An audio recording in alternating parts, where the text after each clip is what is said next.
Number 123, गम बढ़ जाएंगे, गम बढ़ जाएंगे।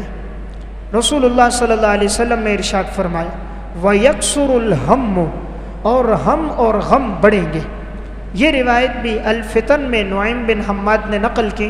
गम ज़्यादा होंगे, आज शायद ही कोई आदमी ऐसा हो जिस पर गम ना हो। तकरीबन हर तीसरा चौथा आदमी ऐसा नज़र आता है जिससे पूछो हर आदमी के घर में गम और परेशानी है।